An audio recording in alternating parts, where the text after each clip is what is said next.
It is a suburb just down the road from us here in the district.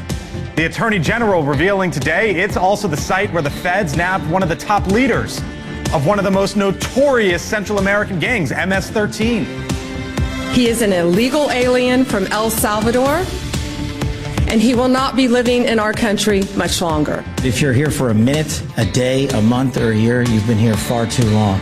And General Bondi has made it a priority at this FBI that we manhunt every single person committing an act of violent crime. That arrest coming as Kristi Noem travels from El Salvador to Colombia. And tonight, look at who else is on the move. The National Security Advisor, Michael Waltz, NewsNation told, now headed to Greenland, why he's about to accompany the VP. Hello, good evening. Welcome to Washington. I'm Blake Berman. This is The Hill on NewsNation. Tonight, pulling an inside straight, you could say. Las Vegas police say they've tracked down the man who lit up a bunch of Teslas.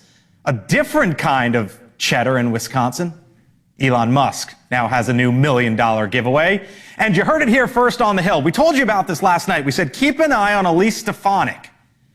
Why the president today decided to pull her nomination from the UN. But first tonight, here from The Hill, from the White House to Greenland. President Trump has made the world's largest island a focus of his. And now two of the top players in the administration are set to visit. Joining the VP, the National Security Advisor, who has been in the headlines all week, are Kelly Meyer, live at the White House tonight, ahead of this big trip. Hello, Kelly. Hey there, Blake. The visit, an escape from those headlines at home, but the two can expect more drama to unfold with the Danes and pushback from Russian President Vladimir Putin, who's bolstering his Arctic presence ahead of this visit. So Vance wasn't going until yesterday, and now a White House source telling me today that National Security Advisor Mike Waltz will be joining him. Both were a part of that now infamous group chat earlier this week. We know there are plans for a visit to a space base for a briefing on Arctic security issues. President Trump hopes to follow through on his wish to purchase Greenland. We need Greenland for national security and international security. So I think we'll go as far as we have to go. We need Greenland, and the world needs us to have Greenland. So the trip isn't coming without controversy. Protests are expected to greet the U.S. delegation, and the Danish defense minister defending his country won't allow the U.S. to decide Greenland's future. And today, the White House accusing Denmark of mistreating Greenland's residents. A senior White House official saying that you can expect the vice president to raise that on the trip. Blake. The pictures look absolutely lovely. We'll see how the visit goes. Our Kelly Meyer. I know. I wish we were going on this one. I know. I'd do it. Kelly Meyer, live tonight at the White House. Kelly, thank you. All right, so one of the top alleged leaders of the violent MS-13 gang now behind bars. Law enforcement capturing Henry Santos earlier this morning in Virginia, Dale City. That's just about a half hour or so, 25 miles from where we're sitting here in our nation's capital. The Secretary of State, Marco Rubio, vowing more arrests are coming. These are some really bad people. Tren de Aragua is one of the most dangerous gangs the world has ever seen. The Marines at Guantanamo said these are some of the roughest people we've ever interacted with. They were worse than the Al-Qaeda guys that were in their jails. Think about that. So that's who we're getting rid of, and we want to get rid of more of them. President Trump applauding his administration, calling the arrest, quote, a big deal. Now it comes as the Homeland Security Secretary, Kristi Noem, now in Colombia, the second part of her three-day tour in Latin America. She met with Colombia's foreign minister. We're going to strengthen our regional security systems and make sure that we're disrupting the movement of threatening actors that perpetuate illegal activity and also facilitate illegal trafficking of migrants across the Western Hemisphere. Our Allie Bradley joins us live along the southern border once again. Allie, we saw that image last night of the DHS secretary in that mega prison there in El Salvador. Today, in a different nation, Colombia. Yes, she just arrived in Bogota to the presidential palace where she's meeting with the president there of Colombia to talk shop and talk about immigration and different things like that. But she just had wrapped up her meeting with the nation's police organized crime unit there as well, talking with different law enforcement officials from across South America who are working on immigration and on drug trafficking as well to try to prevent that from coming into the United States. Now, it's interesting here because we talked about that meeting where she met with the minister there in Colombia, and they signed that letter of intent to expand their capabilities for biometric data sharing between the U.S. and Colombia. We've reported for years here that the vetting process once people cross into the United States is essentially non-existent. When someone comes over without documentation, depending on what country they're from, we just don't know who they are. We have to take their word for it. So this should expand those capabilities. She said this will allow to kind of tamp down on some of that human trafficking and issues that they're seeing. Now, this all comes as that relationship between Colombia and the United States is kind of a strained one. Back in January, the president there saying they're not taking flights back from the United States, and then kind of an about face. Now he's using his own planes to pick up deportees twice a week, according to our sources here in the United States. And then we actually obtained exclusive data from our DHS sources showing just how many people from Colombia are in the United States. So right now, there are over 30,000 Colombian nationals in the U.S. with a final order of removal, Blake. That means those individuals have been ordered by a judge to be removed, but they haven't left yet. So that is something that is an issue that, of course, Kristi Noem will be looking at. But then tomorrow, her long week continues. She'll be in Mexico meeting with Mexico's president, Claudia Sheinbaum. Blake? And that, of course, comes with the backdrop of tariffs as well in the president's plan there. Our Allie Bradley live tonight along the southern border. Allie, thank you. Tonight, speaking of, the president warning of even higher tariffs against Canada and the European Union. The president posting on Truth Social at one point, quote, if the European Union works together to do economic harm to the U.S., large-scale tariffs, far larger than currently planned, will be placed on them in order to protect the best friend that each of those two countries has ever had. Stocks once again fell for a second day in a row due to tariff fears.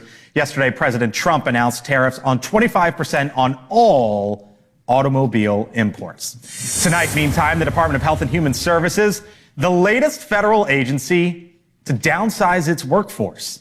The Secretary, Robert F. Kennedy Jr., announcing 10,000 full-time jobs, give or take, getting the axe, plus some major restructuring.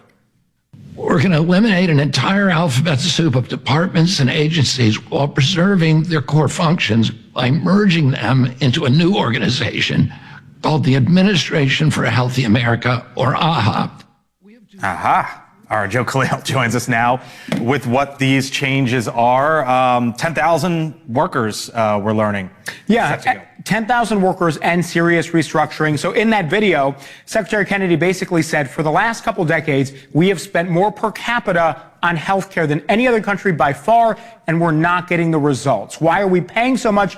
He says a lot of it is the bureaucracy. So here we go. 10,000 workers. That also means that agencies like the CDC, the FDA, like the NIH, they're going to lose a couple thousand workers each. And then you got like 28 sub-agencies that are being combined into 15, into AHA, as he put it there. Okay. So I talked to a lot of Republican senators today. They say this is exactly what DOGE is supposed to be doing. And they have been assured, they talked to Kennedy, that services are not going to be impacted. Talk to Democrats, and they are more skeptical. Take a listen to just one that we heard from. I think you lay off that number of people this suddenly. I mean, they can't possibly have gone through and done an analysis. Who's the best person? Who's the worst person? How am I going to improve the agency? This is clearly just trying to claw back money, make funding cuts so that you can do a larger tax break for the wealthiest people in America. So, Blake, Kennedy assures people services won't be impacted. One thing I want to add. That's what every agency head is saying. Yeah. And right? So, we're going to cut jobs, but services aren't going to be impacted. So proof is going to be in the pudding when we see it. And one thing I want to add, this is not a DOGE cut. This is the agency cutting. A lot of people said it was illegal for DOGE to do this, but this is Kennedy. So if it goes to the courts, there's a defense there. I'm glad you pointed that out because a lot of the headlines today were RFK Jr. Cuts jobs, right? And actually, that's true. Yeah. He's a lightning rod, right? Love him, hate him. But the reality is, this is happening, again, whether you agree with it or not, at all the agencies. He's just the latest to do this. It's just this iteration of these cuts. Right. Our Joe Khalil, live with us tonight. Joe, thank you. Appreciate it. All right.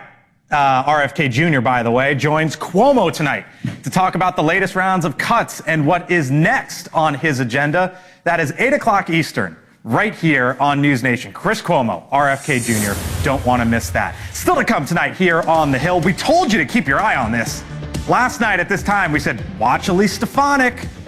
Why the president today pulled her nomination. We're going to get into that on the other side. Plus, did you see what happened at the White House? A toddler slipping through the gates, making it onto the North Lawn. Some questions there about how that happened. And one of the best days of the year. It is opening day in Major League Baseball. And I've got a question for you. You probably know who that guy is right there. That's Aaron Judge, right? The MVP for the Yankees. You might not know who she is. She's a freshman congresswoman from Michigan. So you're probably wondering, why are you putting Aaron Judge and a congresswoman on the same screen?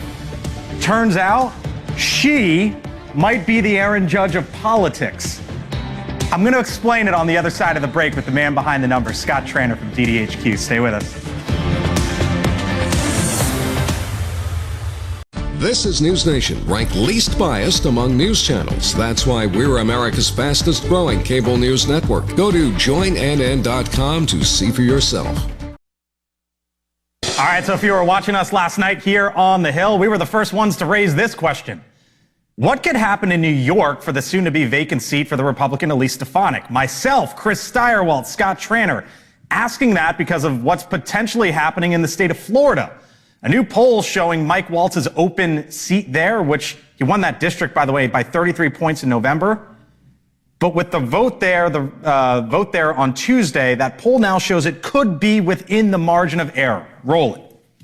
Stefanik won by like 25 or something like that back in November. And I'm sitting here thinking, okay, if that's in double, gone from that to single digits potentially, what about that race in New York? This is the reason she is not yet the United Nations ambassador for the United States of America, because they can't afford to lose that seat. Especially given the demographics of the districts, a little bit more working class. There was some manufacturing there. We just had some announcement of tariffs. Yeah. We'll see how this all plays out.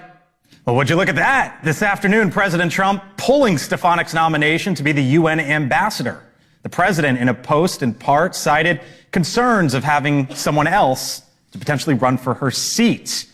No one has a better pulse on the line between the White House and Hill Republicans more than Hogan Gidley, former principal deputy press secretary in the Trump White House. Did I nail that? Hello, sir. You did. Good to see you. Great to see you, Blake. We talked about it last night. Watch Elise Stefanik. The president pulls it today. Take me inside the president's mind. Why did I know you can't do that, but take me inside the mind from the House to the Hill on why they felt the need to do it now. I don't think there's any secret that the Hill wanted better numbers. They wanted to keep their majority. It's the tightest, the slimmest in basically our country's history. But it seems as what Donald Trump said is exactly what he was feeling and thinking about. When we have these big fights coming down the road with reconciliation and other things, he wants to make sure he's got the best team on the field. Elise has been a very much appreciated, heralded leader on the right. She's a strong voice for the president's agenda. He wants to get that deal done, and this big, beautiful bill is going to need all the help it can get, and she's one of those folks that can get it across the finish. What does it say, though, about that Waltz district, which was plus, he won by 33. There's a new poll out moments ago that shows he might be trailing. Let's just call it margin of error stuff. Okay. And then Stefanik, who won by 25, 24, whatever it was, in November, now they've pulled her nomination. What's the sign there? I wouldn't read too much. You don't think the two go together? I wouldn't read too much into it. I just think eventually that Republican's going to pull ahead and he's going to win that race. I think that's part of it. But listen, the numbers are tight. They have been for a long time. And Elise would have been outstanding at the UN. Donald Trump said that, I think, in his Truth Social post today. She would have been a great voice for the American people in serving there well. But it looks like she wants to come back and make sure that America First agenda gets implemented. And she can be a big part of that because she is one of the top leaders, the top voices on the Republican side in the conference. She's well respected, and she's going to do great there just like she has been for a long time. What does this say, though, about the upcoming fight? Because you're going to need every single vote in the most razor-thin House in modern political history. Look, you never count out Mike Johnson. You don't count out the Republicans sticking together. This has long been a kind of a mantra in Washington. There's no way they could get it done. They can't stick together. They have now and had a string of wins with this slim margin. What it looks like is this is rolling down the track. The Senate looks like they're going to take up the resolution. Then it moves back to the House to get ready to vote. And quite frankly, folks want to deliver for Donald Trump and his mandate. It looks like they're going to do it. Tax reform last go around, 12 House Republicans voted against it. You got a much narrower margin this time. We'll see how it goes. Trump wasn't the president then that he is now, nor does he have the power he does now. We'll see you later in the show. Hogan Gidley, thank you. Appreciate it. All right, so play ball from right here in the nation's capital to the World Series Los Angeles Dodgers, the Major League Baseball season. Thank goodness it opens today from coast to coast. This is one of the best days of the year, is it not? Hope springs eternal, everyone. I mean, everyone believing that they can win it all. Baseball fanatics know this, but for those who aren't nutty as me, there is a statistic, did you know, that we keep an eye on. It is called WAR, or wins above replacement. Now, Major League Baseball defines it as a measure of a player's value, showing how many more wins he's worth than a replacement level player at the exact same position. Now, last year, the Yankees' Aaron Judge was Major League Baseball's WAR leader. Would you look at that? Right behind him, Bobby Witt Jr., the stud shortstop. Shohei Ohtani, you know the name. 10 wins for Aaron Judge above replacement level last year as he won the MVP. So, you're probably wondering why I am talking about war and telling you about all this. It's a politics show after all. Look who's here.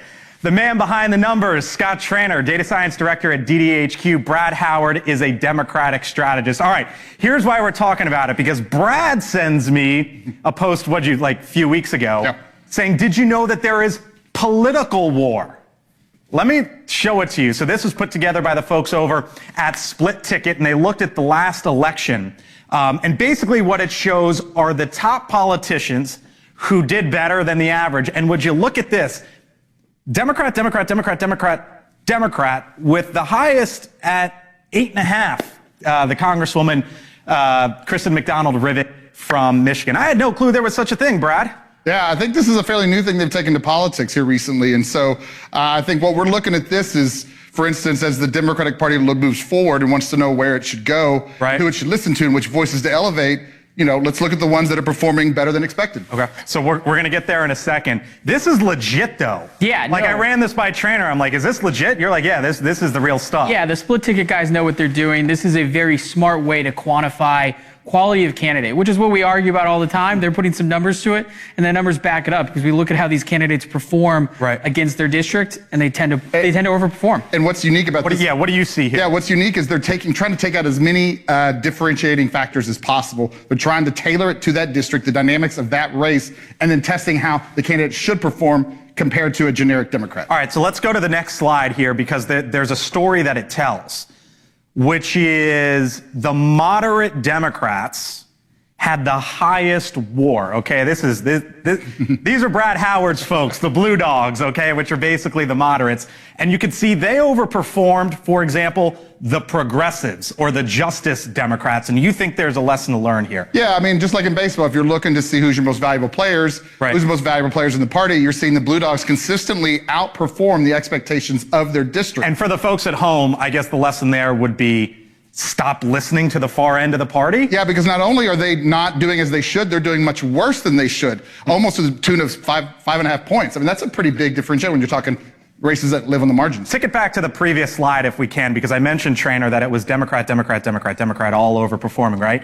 No Republicans there in the top 5. Does that show the strength of Donald Trump? It kind of does, right? It does. That Republicans rode his coattails. Rode his coattails, and look, he won the popular vote by about 1.5 points. That was, when we were discussing this a year ago, if you told me he was going to win the popular vote, I would have bet against you. Right. He did. Okay. It just shows you how strong of a candidate he is. And again, his coattails allowed the Republicans to keep the House there. And how strong our candidates are. I mean, keep in mind, Henry Cuellar has got an FBI investigation hanging around his neck. Yes. And he still did better than any other Democrat in the country. Yeah. That's how hard that guy works. Ruben Gallego shocked the country there because he's running a different kind of party. And so, for instance, if you're looking at the voices that it can win in tough Trump seats, these are the 3 and 4 you're listening to. Are you wearing the orange for my Orioles? I'm sorry, I'm a Nats fan. You're a Nats fan? Gunnar Henderson, 4th. My guy Gunnar, the shortstop for the O's in WAR last year. Scott Traynor, man behind the numbers. Thank you, sir. Brad, catch you later in the show. Yep. Appreciate it. Wild, right? You think about baseball and all the metrics, WAR. There's political war as well. All right, still much more ahead here on The Hill. Did you happen to see this? Getting a lot of attention. Why federal agents detained a PhD student in Massachusetts, plus gang members deported, sanctuary cities targeted. The president cracks down on immigration, but not without resistance. I'll talk live with one of the people leading the charge and the tiny trespasser, how a toddler got through the gates of the White House when The Hill returns.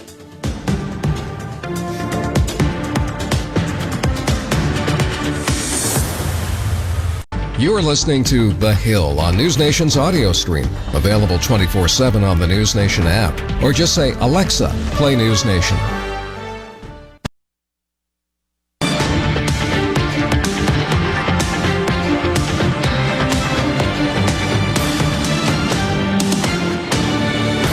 Welcome back here to The Hill on NewsNation. Just about 6:30 in Washington, 3:30 out in Las Vegas, where a suspect is now under arrest, charged with a terror attack at a Las Vegas Tesla service center. 5 Tesla vehicles, you've seen this video probably by now, burned, damaged, 3 fully destroyed in last week's attack.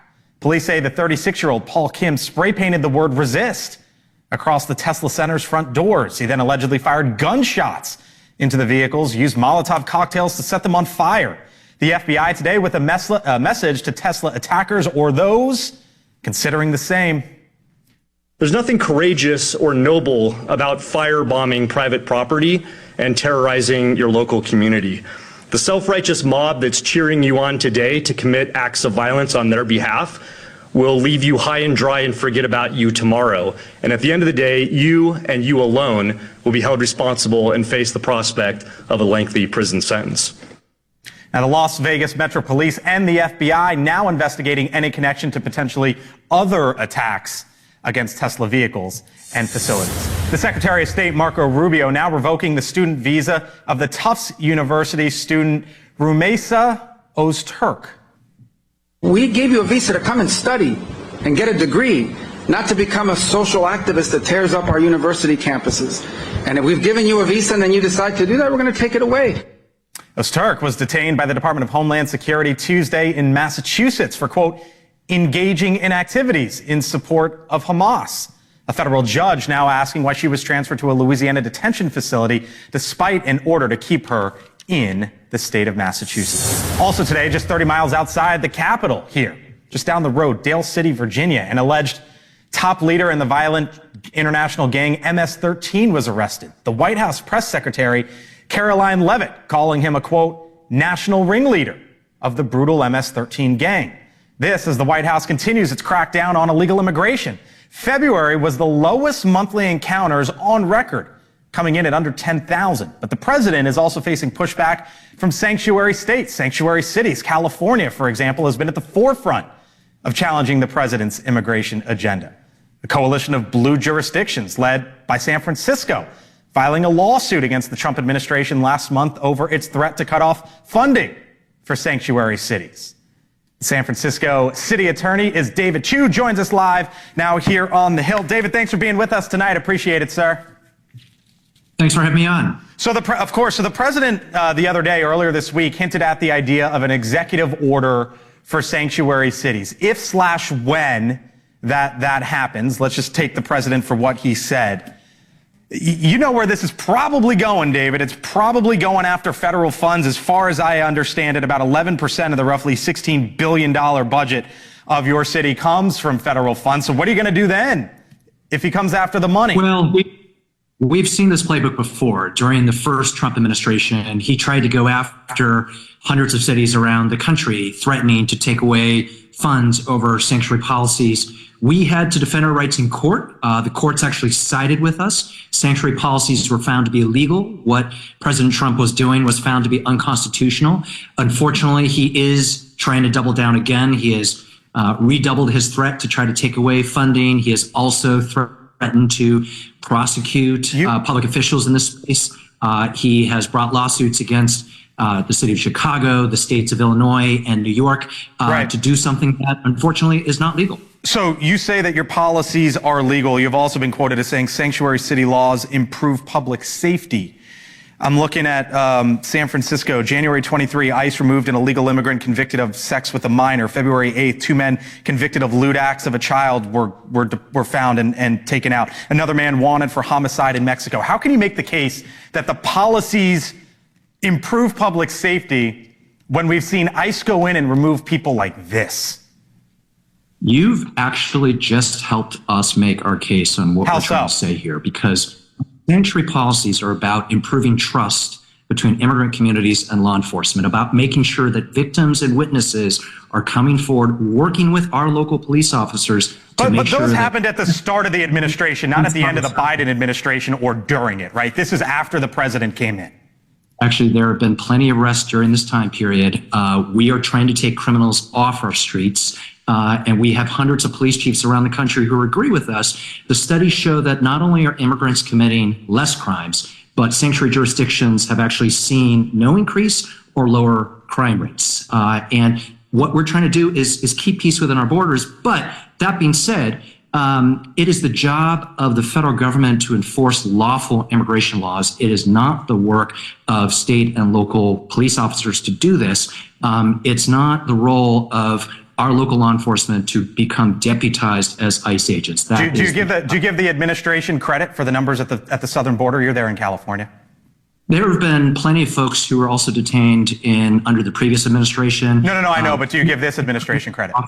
We need to take criminals off our streets. And I will also say that that Donald Trump knows exactly all the inmates in our prisons who he wants. If there's a legal reason to arrest or detain someone, they can simply send us a criminal warrant or a court order. We're happy to comply. The purpose of our sanctuary laws is not to interfere with lawful federal immigration enforcement, but it is to ensure our public safety using our scarce law enforcement resources. You are in California. Let me just leave you and ask again. With the numbers dropping at the southern border, do you give the president and the administration credit? Listen, at this time, unfortunately, this president has been violating the law in all sorts of ways. That's a no? All we're asking for is for the Constitution to be upheld and for laws to be carried out lawfully. All right, we'll leave it there. David Chu, thank you, sir. Appreciate it. Have a good evening. Much. You got it. Live look now. Speaking of the president, at the building that houses the most powerful leader in the world, where a security breach happened just yesterday. A young boy slipping through the fencing that surrounds the property, picked up by Secret Service agents on the North Lawn, quite literally. Not the first time this has happened either. April 2023, during President Biden's tenure, a toddler also squeezed through the metal fencing. The parents briefly questioned after the incident. Toddlers also breached the fencing in 2015 and 2014. All this sparking questions about how does this happen? What does it all mean? Charles Marino, former Secret Service special agent, back with us. You think this is a big deal? I could sit back here, Charles, and say, come on, you're laughing, I'm laughing, yeah. and this is a kid, he gets through the gate. Okay, cute, let's all move on, but you say no. Well, I say all kids are cute until they become annoying, especially when they slide through the north fence line of the most secure building in the world. And I can tell you the Secret Service views this as a threat anytime the fence line is breached and somebody makes it onto the property, which is why you're right. The parents are going to get a firm talking to by the Secret Service. There will be a deeper dive done to make sure this was nothing malicious. You don't want to see this each and every day, whether it's a child or an adult. So you saw a quick response by the Secret Service to, yes, return that child to their family, but also they'll dive deeper to find out what was going on here. As someone who's walked through that gate legally with a pass thousands of times, I've always thought it's pretty remarkable that the public can get that close, right? Like, good on the government for letting the public get that close and see in the White House. And then you can also think, why on earth is the public that close? That's right. Where are you? Yeah, look, it's democracy. It's a trade-off. Right. And you've got the Secret Service. You've got the Secret Service balancing the risks while also allowing the public to get very close to the people's house. And we've seen that be pushed back further and further over time. And that will continue based on the threat environment. There's no doubt about that. But luckily today with this child, this is nothing serious other than a nuisance. But, overall, the threat level remains high, as does the security around the White House. I just want to let our viewers know Marino's not a Grinch. You're on all the time. You might come off right now as like, the kids, whatever, but I've got two of them of my own. So I speak from experience. I hear you. Here. Same here as well. Charles Marino, always appreciate you, sir. Talk to you again soon. It's See you, Blake. Remarkable video and an incident those parents won't ever forget. Charles, thank you. Appreciate it. All right, still to come tonight here on The Hill. Remember this? A congresswoman on the House floor holding her 3-week-old baby to cast a vote.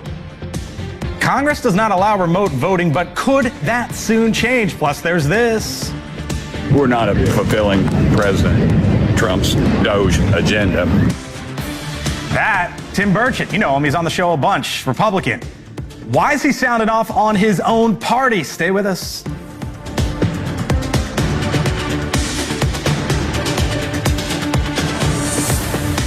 Bill O'Reilly on Cuomo.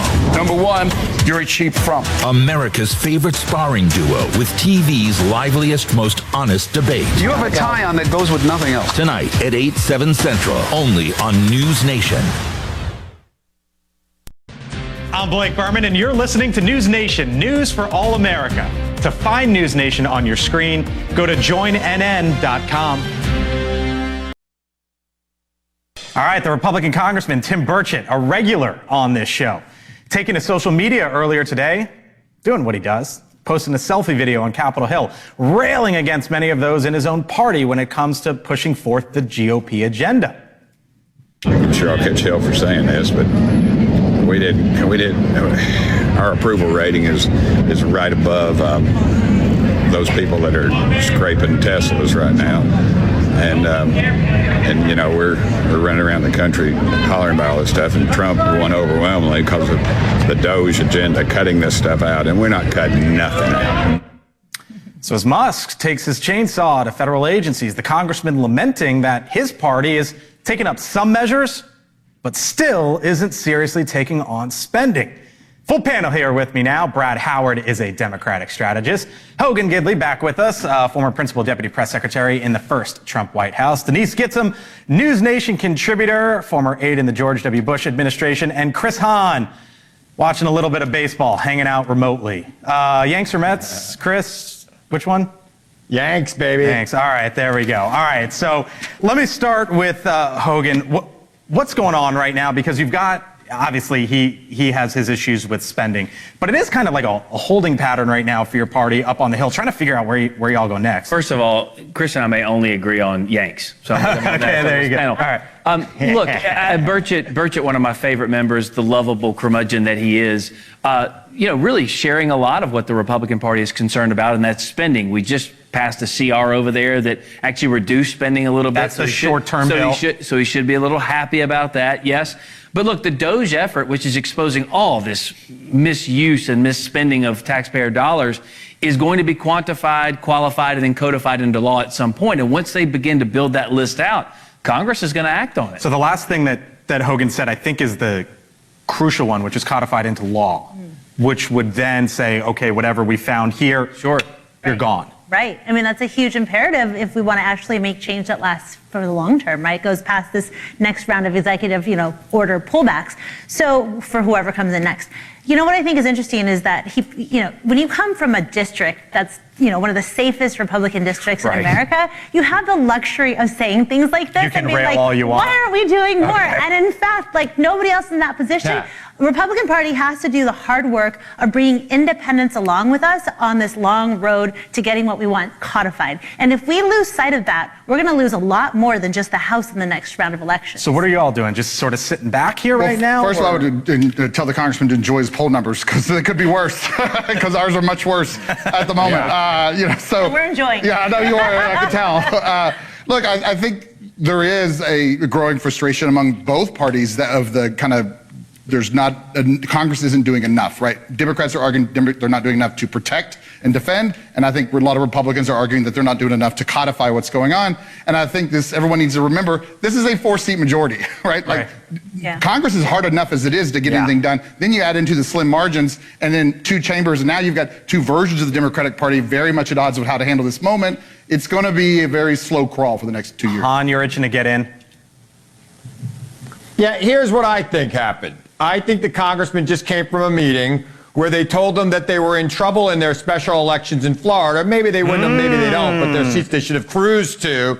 And they had to pull Elise Stefanik from the UN because they were going to lose the seat in upstate New York and possibly the chamber itself. And he's saying, why don't we get things done now while we have a majority? And I feel for the guy, but let me tell you something. When those special elections happen and they're closer than they should be, or God forbid, Democrats win one, this Congress is going to be a very different place to work, and maybe there'll be a little bit more accountability for the president, who has put some very incompetent people in charge of our government. What Han's referring to there is the special election for Michael Waltz's seat in Northeast Florida, and then the other one, and Elise Stefanik, who would eventually come up for a vote. President Trump yanked her UN ambassador nomination today. And Matt Gaetz' seat. Yeah, I understand all of that, and look, that's just playing it smart, okay?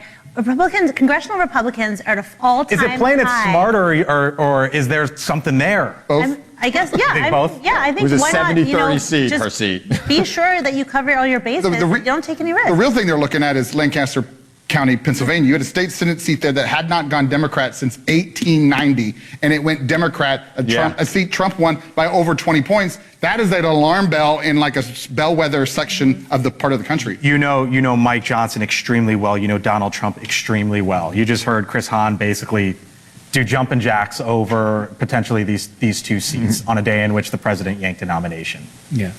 What would you say to Hahn? Look, I think both of those seats are safe. I mean, politics is a bare-knuckle sport. It's obviously very close in a lot of these districts.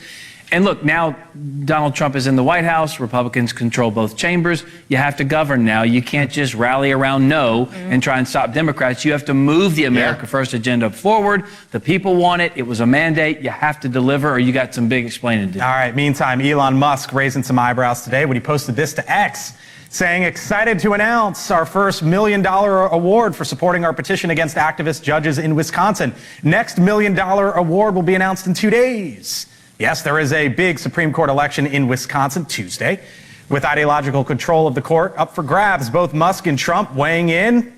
That much is politics, but what about the effort for Musk here? Hahn, what does your side of the aisle do with this? Because he went this route in Pennsylvania during the election. It was successful. Nothing's going to stop him going forward from doing this. What does your party do? Yeah, it smacks of desperation to me, and I think the same rules that I just talked about in these House races are applying in Wisconsin. When Americans get the chance to vote, to have checks and balances, they vote for checks and balances. And I know that this isn't a check on Trump. I know you say but it is a reeks check of desperation on Trumpism. No, I know you say it reeks of desperation, but it reeks of desperation. But he did this during the general in Pennsylvania, and he won. Yeah, I don't know that this is why they won in Pennsylvania. I think they won in Pennsylvania for a variety of other issues. Okay. But look, we'll see what happens on Tuesday, but I wouldn't hold my breath if I was a Republican. And I do agree with Hogan on one other thing. I think I'm going to get a double-breasted suit soon, too. It looks pretty good, my man, and I need your tailor. Hogan looks great in it. You were saying, sorry? Yeah, no, look, if that's desperate, then what is George Soros' $21 billion he's spent in politics over the last 25 years? What is that? You know, look, everyone's taking what they can and doing what they can to get their ideology over the line. He also has a personal interest in how this Supreme Court race ends up because he's got a case in the state of Wisconsin. So, I don't love the way it looks. I hate money in politics. I hate special interests. I hate big funders. As somebody who ran for Congress and saw the influence of big donors on congressional races, I wish that we had publicly funded elections, but we don't. And so, I'll be super quick and just remind Democrats around the country, don't just look at Washington. There's Supreme Court races, there's city council, school boards, all up and down the ballot where you can get in and you can make a difference. Don't let the billionaires buy it out. Take me home. Which one? Wisconsin has been a problem on the Supreme Court, overturning lower court decisions. A lot of this in the election integrity space, voting to allow unmanned drop boxes across the state. So the Republicans have been focused on trying to get this court overturned for quite some time. So it's no wonder you're trying to return some sanity to that bench. All right, we'll leave it there. Hogan, Denise, Brad, Chris, thank y'all. Appreciate it. Still to come here you got it. Still to come. Are the rules about to change for new moms on Capitol Hill? There is a big story in this town involving mothers in Congress and what to do about what happens when they give birth. It reignited today, and I'm going to explain it on the other side. Plus, Elizabeth Vargas reports still to come. She'll speak live with a photojournalist for Time Magazine who had exclusive access to that prison in El Salvador that's 7 minutes away right here on NewsNation. Don't go anywhere. I'm back on the other side of the break.